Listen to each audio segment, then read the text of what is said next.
Buenos días. El día de hoy vamos a realizar una breve exposición acerca de un tema titulado Geomorfología y Planificación Ambiental como una herramienta esencial en la adecuada planificación urbana y determinación del uso del territorio y ordenamiento territorial de un determinado país. Esta presentación explora la importancia de la cartografía y la geomorfología como una herramienta para la planificación ambiental y el ordenamiento territorial. Esta herramienta ha sido utilizada ampliamente ya por muchos años en países que ya han sido o podemos considerar como en desarrollo. Sin embargo, es parte de la motivación de esta exposición analizar cómo el conocimiento profundo de las características geológicas de un territorio puede guiar un uso de suelo adecuado, mitigar los riesgos y fomentar un desarrollo sostenible en países que están en vías de desarrollo como el nuestro. Al hablar de la geomorfología como pilar de la gestión ambiental, podemos basarnos o justificarnos en al menos tres pilares, los cuales son los siguientes. En primera instancia, decimos que es una herramienta fiable en el sentido que se basa en características geológicas inherentes a cada área. Estamos hablando de un parámetro que es objetivo, que es un parámetro que es medible, que es tangible, que es físico, como lo pueden ser, por ejemplo, ríos, cordilleras, volcanes, depresiones y otras características naturales, geológicas propias de cada terreno, convirtiéndose en un parámetro físico, tangible y medible, y no en parámetros a veces que pueden ser subjetivos y pueden ser sujetos a que puedan tener diferentes apreciaciones en base a la persona que los está analizando. En segunda instancia, podemos decir que es justificable dado que los estudios geomorfológicos brindan parámetros o brindan una estabilidad a largo plazo. ¿Por qué a largo plazo? Porque estamos hablando que las características geológicas y geomorfológicas y todos sus parámetros permanecen estables durante muchos años. Estamos hablando en consideraciones de 100 años o incluso miles de años. Salvo contadas excepciones de desastres naturales o catástrofes, estamos hablando que las condiciones propias de un determinado terreno van a permanecer así durante muchos años, permitiendo así desarrollar estrategias no solo a corto plazo, sino realmente a muy largo plazo. Y en tercera instancia estamos hablando que podemos justificarlo en base a la mitigación de los desastres. Un análisis geomorfológico claro y detallado permite identificar zonas de riesgo natural, permitiendo un desarrollo en dos aspectos. Primeramente, en primera instancia, un desarrollo que limite la creación de edificaciones o asentamientos urbanos en zonas potencialmente catalogadas como riesgosas ante desastres naturales, o bien perdón, si esto no puede ser posible por las condiciones propias de una ciudad o desarrollo, este, debe, deben o se pueden considerar estrategias que permitan a nivel civil y arquitectónica y de otras, desarrollar las estrategias para mitigar esos posibles riesgos de desastres naturales, generando resiliencia ante esas condiciones. Muy bien.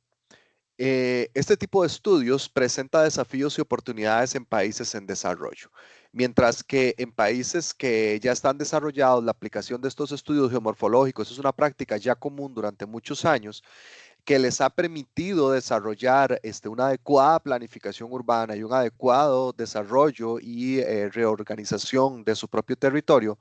En países en desarrollo, la falta de información de referencia y estudios adecuados limita la implementación de estas herramientas vitales para una evaluación ambiental y una planificación del territorio. Podemos ver, por ejemplo, en la margen derecha fotografías de países europeos y asiáticos, como por ejemplo Ámsterdam, Oslo, Barcelona o países asiáticos como Singapur y otros que a pesar de tener condiciones geomorfológicas, hidrológicas y climáticas adversas en muchas situaciones y en muchas ocasiones, han desarrollado en base a esos estudios políticas de desarrollo urbano y una adecuada planificación territorial que les ha llevado a desarrollar gran cantidad de proyectos en mejora de la calidad de vida ciudadana y otros aspectos. En tanto que en países en vías de desarrollo como el nuestro, la no planificación o el no conocimiento de estas herramientas ha permitido desarrollos urbanos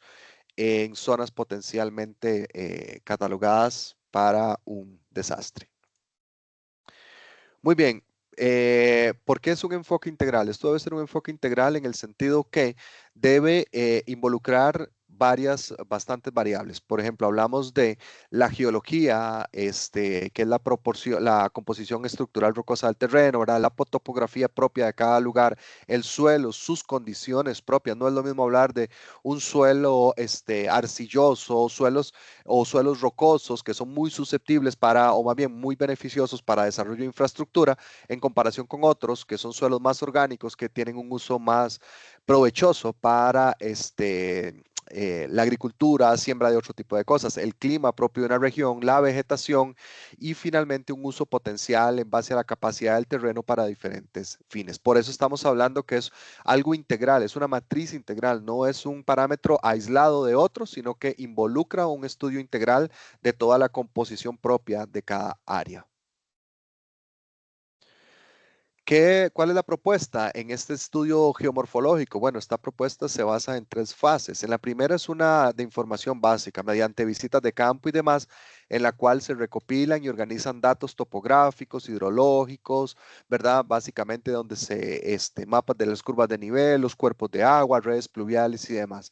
En una segunda fase se incorporan los aspectos ya físicos y geográficos propios de cada uno de esos terrenos. Se integran datos sobre ya la geología, clima, tipos de suelo, hidrografía y otros parámetros como los que se detallaron en la diapositiva anterior.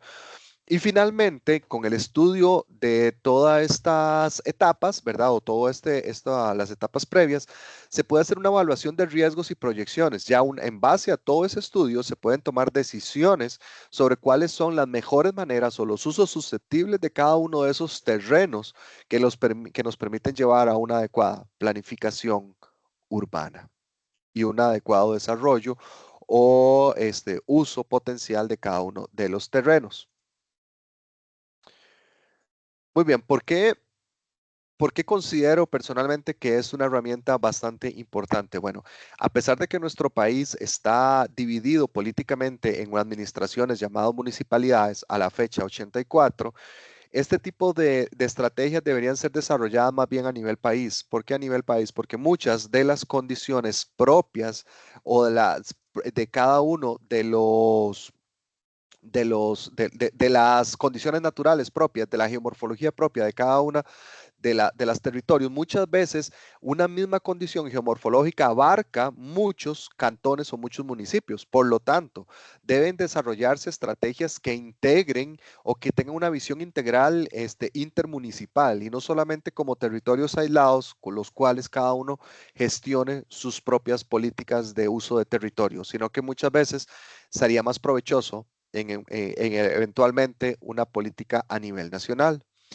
Es un aprovechamiento de potencial. Esta herramienta de planificación nacional permitirá crear zonas especializadas en actividades que aprovechen al máximo su potencial, ya sea para siembra, desarrollos urbanos, productividad, puertos y otro tipo de actividades turísticas, por ejemplo, en base a lo que tenga. Además, permite la reducción de riesgos al conocer la creación de asentamientos humanos en zonas, como habíamos hablado, que son propensas a desastres naturales o bien crear las condiciones para mitigar estos riesgos. Claramente estamos hablando que esta es una herramienta vital para el ordenamiento territorial y el urbanismo adecuado. Para ordenar un territorio es fundamental conocerlo. No podemos ordenar algo que no conocemos. Sin embargo, es una realidad palpable en nuestro país que muchas veces se tratan de ordenar cosas, gestionar permisos, usos de suelo sin conocer en gran medida el territorio que se que se administra. Esta deficiencia se manifiesta en una serie de problemas evidentes que demuestran la urgente necesidad de integrar el estudio geomorfológico en la planificación urbana. Aquí podemos ver algunos ejemplos cuando hay una mala planificación y el por qué es importante. Tenemos en primera instancia asentamientos en zonas de riesgo. Se han permitido desarrollos, grandes desarrollos humanos en zonas de riesgo, impacto en zonas costeras, contaminación, destrucción de arrecifes de coral y demás, urbanización de tierras fértiles, tierras que eran susceptibles más bien a gran producción agrícola y demás, se permitieron desarrollos urbanísticos que no tenían condiciones a veces incluso para una adecuada formación. Entonces, finalmente, la ausencia de información no permite toma de decisiones adecuadas en base a una planificación urbana.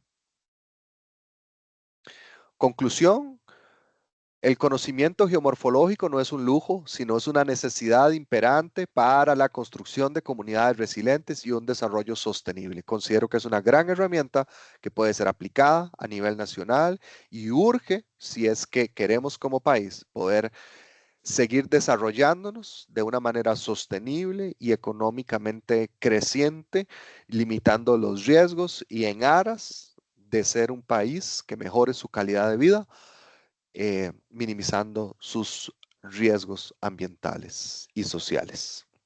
Gracias.